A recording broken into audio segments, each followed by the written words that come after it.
బద్వేల్ మండల పరిషత్ సర్వసభ్య సమావేశం. బద్వేల్ మండల ప్రజా పరిషత్ కార్యాలయంలో మండల పరిషత్ అభివృద్ది అధికారి రమణారెడ్డి గారి ఆదేశాల మేరకు మండల అధ్యకురాలు బి రమణమ్మ గారి అధ్యక్షతన సర్వసభ్య సాధారణ సమావేశం నిర్వహించారు. ఈ సమావేశంలో బద్వేల్ తహసీల్దార్ షేక్ పీర్ మున్ని, జెడ్పీటీసీ వంకెల పోల్రెడ్డి, ఎంపీటీసీలు, ప్రత్యేక అధికారులు, మండల స్థాయి అధికారులు మరియు పంచాయతీ కార్యదర్శులు పాల్గొన్నారు. సమావేశంలో మండల పరిధిలోని గ్రామాల్లో నెలకొన్న తాగునీటి సమస్య, పారిశుద్ధ్యం, రోడ్లు, డ్రైనేజీ, వీధి లైట్లు, విద్య, వైద్యం వంటి మౌలిక వస్తువులపై చర్చించారు. వేసవి దృష్ట్యా తాగునీటి ఎద్దడి లేకుండా చర్యలు తీసుకోవాలని, ప్రభుత్వ సంక్షేమ పథకాలకు అర్హులైన ప్రతి ఒక్కరికి అందేలా అధికారులు కృషి చేయాలని అధికారులను ఆదేశించారు. మండల అభివృద్దికి అందరూ సమన్వయంతో పనిచేయాలని కోరారు. తహసీల్దార్ పీర్ మున్ని రెవెన్యూ సమస్యలపై స్పందించారు.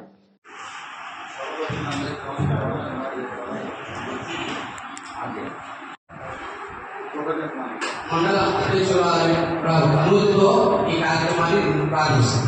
ఎందుకంటే అధ్యక్షులు ఈ కార్యక్రమాన్ని ప్రారంభిస్తారు కాబట్టి మేడం గారు అనుమతి తీసుకొని ఈ కార్యక్రమం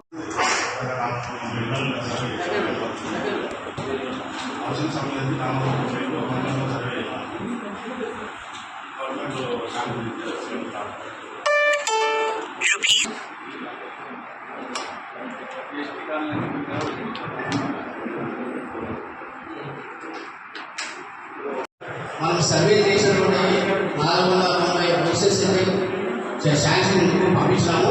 ప్రభుత్వం నుంచి మనకు కొత్తగా అనుమతి వచ్చినప్పుడు వాళ్ళ దగ్గర శాంక్షన్ చేయడం జరిగింది. ఈ మెయిన్ ఇష్యూ కాబట్టి మనకి కొన్ని వర్క్స్ ఆల్రెడీ శాంక్షన్ అయి ఉన్నాయి. అవి అయితే ఎగ్జిక్యూట్ జరగలేదు. ఇంకా వాటిని నా రిక్వెస్ట్ చేయమంటే పంచాయత్ సెక్రటరీలు అండ్ స్పెషల్ ఆఫీస్లో ఉండే వర్క్లే కాబట్టి మీరు ఒకసారి ఇన్వెస్ట్మెంట్ ఆర్డర్స్ కోసం అని రిక్వెస్ట్ పంపిస్తే దాన్ని ఇన్వెస్ట్మెంట్ చేసుకుని వర్క్స్ అన్ని కంప్లీట్ చేసినట్టుంది. ఒకసారి వర్క్స్ అన్ని నేను చెప్తాను. వెంకటాద్రి నగర్ వీరపల్లి జీపీలో వెంకటాద్రి నగర్ 2.5 lakhs. ఎందుకంటే అక్కడ కొన్ని ఏరియాకి పైప్ లైన్ అవి లేవు, ట్యాప్ కనెక్షన్స్ లేవు. అట్లే అక్కడ ఒక ఎస్పీ సెట్ రీప్లేస్మెంట్ కోసం. అలాగే రామాని నగర్ కూడా 2.5 lakhs same SP set replacement, pipe line extension and tap connections. Anand Nagar లో 4 lakhs. అక్కడ ఓచేసార్ ఐడీలు ఉంది. ఆ ఐడీ ఓచేసార్ని వర్కింగ్ కండిషన్ చేసుకోవడం కోసం ఈ 4 lakhs నుంచి ఎగ్జిస్టింగ్ బోర్వెల్ నుంచి పైప్ లైన్ వేసి power connection and extension of pipe line చేయాలి. ప్రజెంట్ డైరెక్ట్ పంపింగ్ స్కీమ్ ఉంది కాబట్టి దీన్ని కూడా అడిషనల్గా పెట్టుకుంటే సమ్మర్లో ఎటువంటి ప్రాబ్లం లేకుండా ఉంటుంది. అలాగే కొంగలవీడు 2.5 lakhs. కొంగలవీడు పైప్ లైన్ అంతా ఎంఐ ట్యాంక్లో ఉంది. అక్కడ అది ఏమంటే వర్షం వచ్చినప్పుడు కానీ లేకపోతే నీళ్లు స్టోర్ అయినప్పుడు ఏమైనా డ్యామేజ్ జరిగితే రిపేర్స్ కోసం చాలా ఇబ్బంది జరుగుతుంది. సో దానికోసం అని ఎటువంటి ప్రాబ్లం లేకుండా ఆల్టర్నేట్ పైప్ లైన్ వేసుకోవడమా లేకపోతే కొత్త సోర్స్ ఏమైనా ఐడెంటిఫై చేసి ఫిల్ చేసుకొని ఓచేసార్ చేయించడమా చేయడం కోసం 2.5 lakhs. అట్లాగే తిమ్మరాజుపల్లిలో 3 lakhs. పల్లెల్లో పంచాయతీల్లో పారిశుద్ధ్య నిర్వహణ అనేది జరుగుతూ ఉంది. దాంతోపాటుగా ఎస్డబ్ల్యూపీసీ కేంద్రాలను అవన్నీ కూడా తరలించి మనము సెగ్రిగేషన్ చేసి ఎరువును తయారు చేయించాలనేది ప్రభుత్వ ఉద్దేశము. మనం కూడా దానికి తగినట్టుగా ప్లాన్, యాక్షన్ ఆఫ్ ప్లాన్ అనేది నిన్న కమిషనర్ గారు ఈసీ ద్వారా చెప్పడం జరిగింది.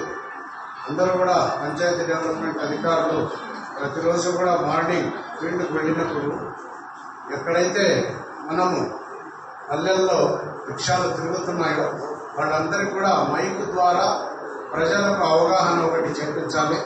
రెండవది వచ్చేసేసి అవగాహనతో పాటు మనకి ఎక్కడైనా కూడా డంపింగ్ అనేది అక్కడక్కడ కొన్ని పల్లెల్లో మెయిన్ రోడ్లలో, క్రాస్ రోడ్లలో అన్నీ విడిచి వెళ్ళిపోతూ ఉన్నారు. ఆ విధంగా లేకుండా కొన్ని ఏరియాలో మున్సిపాలిటీ పరిధి వాళ్ళు కూడా మన పంచాయతీ పరిధిలో క్రాస్ రోడ్లో డంప్ చేసి వెళ్ళిపోతా ఉన్నారు. అది కూడా మీరందరూ కూడా గమనించండి.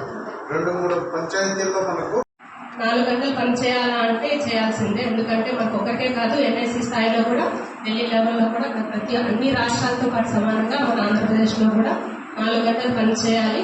పొద్దున్నే 6 గంటలకు పని ఫోటో తీసుకుంటే 10 గంటలు తీసుకుంటుంది, లేదంటే 7 గంటలకు కానీ తీసుకుంటే 11 తీసుకుంటుంది. ఎప్పుడైతే స్టార్టింగ్ ఒక ఫోటో తీసుకుంటామో దాని తర్వాత 4 గంటలు అనేది తీసుకుంటుంది. ముఖ్యంగా వేజ్ అనేది 307 రూపాయలు రీచ్ అవ్వాలి. ప్రతిరోజు మనకి 4 గంటలు పని చేస్తే ఒక మనిషికి 307 రూపాయలు వస్తుంది. రీచ్ అవ్వాలంటే ఖచ్చితంగా 4 గంటలు అయితే ఖచ్చితంగా పని చేయాలి. లేదు అంటే అక్కడ పరిమాణం కొద్దీ తక్కువ కూడా పడుతుంది. ఈ రోజు మన మండలంలో యావరేజ్ వేజ్ అనేది 230 రూపాయలు ఉంది. 307 రూపాయల కన్నా చాలా తక్కువగా ఉంది. ఏమంటే ఎండాలి మేడం పని చేయలేకపోతున్నాము అని అయితే చెప్తా ఉన్నారు. నేను అందరినీ రిక్వెస్ట్ చేసేది అంటే చాలా మంది పంచాయత్ సెక్రటరీస్ అందరూ కూడా మీ దగ్గరికి వచ్చినప్పుడు కూడా చెప్పండి, ఖచ్చితంగా 4 గంటలు అయితే పని చేయాలి. మీ అందరికి కూడా అన్నవా లేదా అన్నావు కదా, చెక్ చేసినప్పుడు కరెక్ట్ ఉండు నువ్వు చెక్ చేసిన కరెక్టే, చెక్ చేసిన కరెక్ట్ ఉన్నప్పుడు ఇదో చేస్తుంది ఇదో నువ్వు ముందు పండి, మీరు పండి ఆటోకి పండి, మీరు పండి ఆటోకి పండి ఆటోలోకి వచ్చి తీసినావు, మీరు పండి ఆటోకి అప్పుడే నీ ముఖం చూసి నాకు అర్థమైంది, అప్పుడే నీ ముఖం చూసి నాకు అర్థమైంది, చెక్ చేసినప్పుడే నాకు అర్థమైంది. ఆటోలో మేము ఎందుకంటే మీరు పండి ఆటో మీరు పండి అవును బాబు చూసుకుని వచ్చినాము లేదు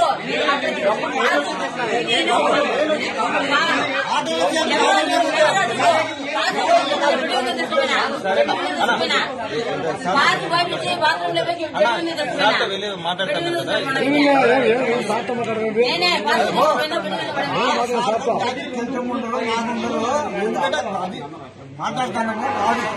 మనకి లభించిన వ్యాక్సిన్స్ అన్నింటిలో 90% వరకు వ్యాక్సిన్స్ 14 నుంచి 15 సంవత్సరాల ఆడపిల్లల్లో వేయడం జరిగింది. ఇప్పటికే మిగతా 10% కూడా ఈ నెల 15వ తారీఖులోపు పూర్తిగా కంప్లీట్ చేసేదానికి ఇన్స్ట్రక్షన్స్ ఇవ్వడం జరిగింది.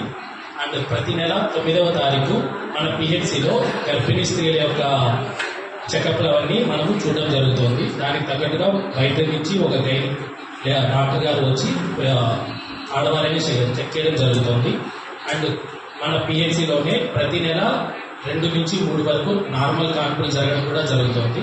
అది మనము ప్రత్యేకంగా తీసుకొని నార్మల్ కాన్పులు మన పిహెచ్సిలోనే జరగాలని శ్రద్ధగా చూసుకుంటూ చుట్టుపక్కల ఉన్న ఎవరైతే గర్భిణీ స్త్రీలు ఉన్నారో మనకు ఆన్గోయింగ్ వచ్చేసి రీసర్వే జరుగుతూ ఉంది. గ్రామాలు వచ్చేసి అర్బన్ అంటే మున్సిపాలిటీ పరిధిలో ఉన్నాయి. రిమైనింగ్ 20 విలేజెస్లలో 4 విలేజెస్ తప్ప 16 విలేజెస్లలో రీసర్వే అనేది కంప్లీట్ చేయడం జరిగింది. ఆ 4 గ్రామాలలో 2 గ్రామాలు వచ్చేసి ఈ మధ్య కాలంలో 5th ఫేజ్ లో రీసర్వే జరుగుతూ ఉంది. ఇంకా రిమైనింగ్ 6th ఫేజ్ అవన్నీ కూడా యాజ్ యూజువల్ గా జరిగిపోతూ ఉన్నాయి. ఇంకొకటి ఏంటంటే ఆల్రెడీ జరిగిపోయిన రీసర్వేలో మనకు పట్టాదారు పాస్బుక్స్ డిస్ట్రిబ్యూషన్ అనేది జరిగింది. ఆ పట్టాదారు పాస్బుక్ డిస్ట్రిబ్యూషన్లలో ఏమైనా తప్పులు ఉన్నా కూడా వాటిలో సవరించడానికి ఇంతకుముందు అవకాశం లేకుండా ఉంది.